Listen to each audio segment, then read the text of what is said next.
अहिंसा योग और मेडिटेशन सेंटर में प्रतिदिन ज्ञान और योग का अभ्यास कराने वाले अध्यात्मनिष्ठ आदरणीय योगाचार्य जी, योग का अभ्यास करने वाले सभी मेरे युवा साथी बंधुओं का, आप में से अधिकांश अध्ययन अध्यापन कराने वाले हैं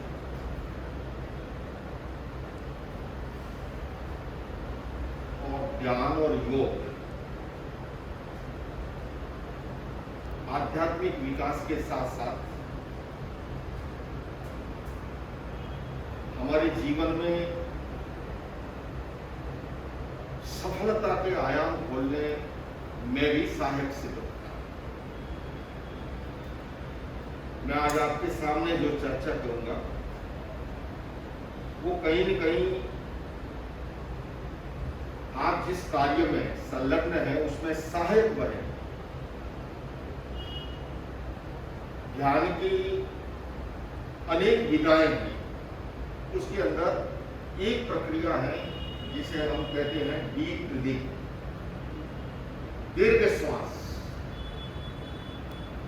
और मेरी दृष्टि में दीर्घ श्वास सफलता की है, सफलता की कुंजी है, सफलता की चाबी। उसके साथ साथ मैं अनेक बार कहा करता हूं कि दीर्घ श्वास डीप ब्रीथिंग 100 रोगों की एक दवा। न्यूज़पेपर में विज्ञापन आते होंगे 100 रोगों की एक दवा होती है नहीं होती है, मैं नहीं कह सकता, पर ये मैं अनुभव के साथ आपसे कहता हूं कि अगर आप केवल एक डीप ब्रीथिंग को ठीक से साध लें, आपके जीवन में नई क्रांति घटित हो सकती है। कैसे उपयोगी है आपके लिए, कैसे उपयोगी है? क्योंकि दीर्घ श्वास जैसा मैंने कहा केवल योगी और सन्यासी के लिए नहीं, एक विद्यार्थी के लिए, एक स्टूडेंट के लिए, एक खिलाड़ी के लिए, एक बिजनेसमैन के लिए। क्योंकि जितनी अधिक चंचलता है उतनी अधिक विफलता है। डीप ब्रीथिंग एकाग्रता को साधने का अचूक उपाय। छोटे छोटे विद्यार्थी आते हैं मेरे पास, कहते हैं महाराज जी मन एक जगह नहीं टिकता है, बैठे यहाँ है, इस समय भी वो कई जगह दौड़ लगा के आ जाता है, बीच बीच में मन एक जगह टिकता नहीं, केंद्रित नहीं रहता। Deep breathing concentrate of mind, एकाग्रता के। दूसरे में जिनको गुस्सा ज्यादा,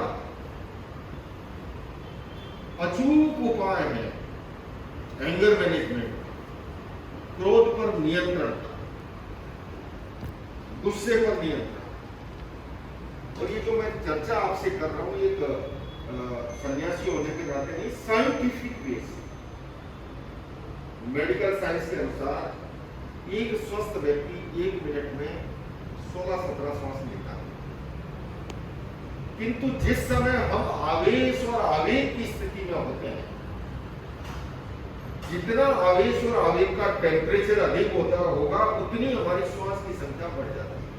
आप देखिए कभी कभी कोई जब भयंकर गुस्सा करता है ना, तो नाक फड़फड़ाने लगता है, आंखें लाल होती है, यूं लगता है जैसे कोई लोहा की धोखनी चल रही, तेजी से श्वास लें। किसी भी प्रकार का आवेश हो, चाहे एंगर का है चाहे अन्य प्रकार का है, तब श्वास की गति बढ़ जाएगी।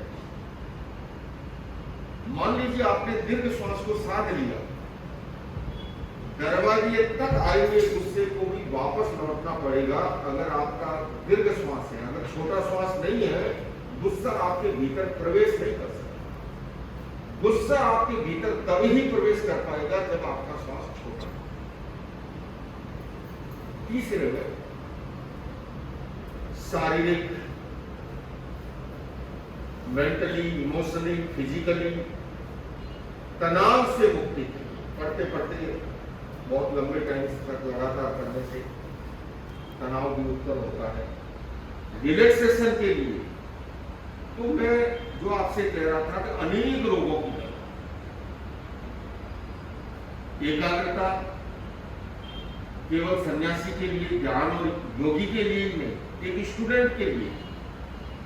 मैं प्राइमरी स्कूल में मैंने एनसीईआरटी के तहत कई स्कूलों में इसके कार्यक्रम किए, और मैं आपसे बताना भी चाहूँगा, शेयर करना चाहूँगा, छतरपुर महरौली में हमने स्कूल को लिया जिसका रिजल्ट इतना कमजोर था।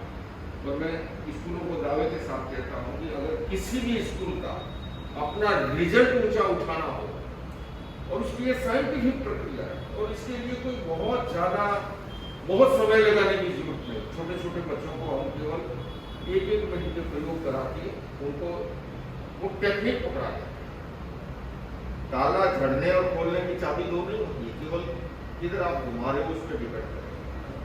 सीढ़ियों से उतरने और चढ़ने की दो सीढ़ियां नहीं है। तो उसी तरह से विकास के लिए भी एकाग्रता, और एकाग्रता चाहे विद्यार्थी है चाहे खिलाड़ी, आप में से कई लोग क्रिकेट मैच खेलते होंगे, देखे होंगे, आपने देखा होगा कभी कभी खिलाड़ी एक शतक ठोक देता है, शतक, 2 शतक, 3 शतक, वही खिलाड़ी कभी कभी 2-4 रन में ही क्लीन बोल्ड हो जाता है।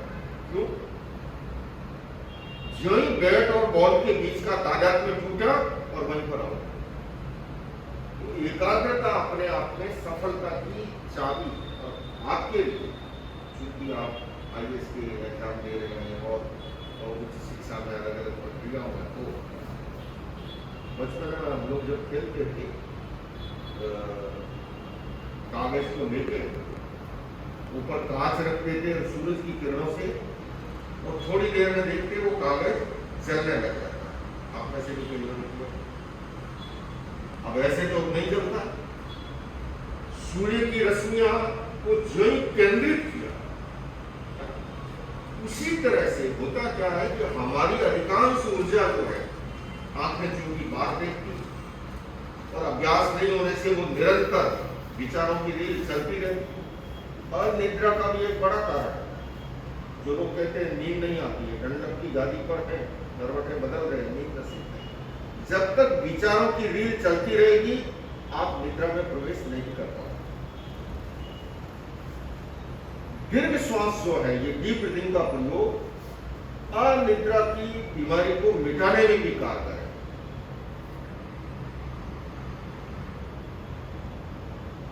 छोटे छोटे प्रयोग, जैसे योग की भाषा में मैं आपको बताऊं, जिनके विचार ज्यादा आते हैं, एक प्रयोग कराते हैं हम खेचरी मुद्रा।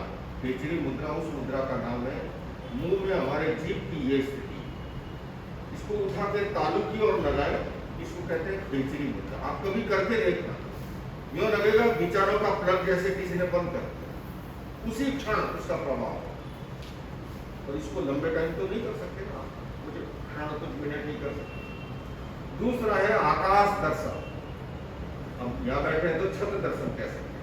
आप जब ऊपर की ओर देखेंगे, मूलतः क्या है, हमारी ये स्वर पेटी जो है, ये जब तक सक्रिय रहती है, विचारों की रील चलती है, ये विज्ञान है। इस विज्ञान को समझ ले ठीक से, इस पर जो ही प्रेशर पड़ता है, आकाश दर्शन, छत दर्शन करते ही विचारों पे विराम, पर ये हम लंबे काल नहीं कर सकते। और स्थायी प्रभाव के लिए डीप ब्रीथिंग एक ऐसा प्रकार है, उससे विचारों पर भी विराम लगता है। जो निरंतर बार भटक रहा है, और जब वो केंद्रित होगा, तो मैं सबसे पहले आज आपको 1-1 मिनट के 2 प्रयोग कराऊंगा सिर्फ।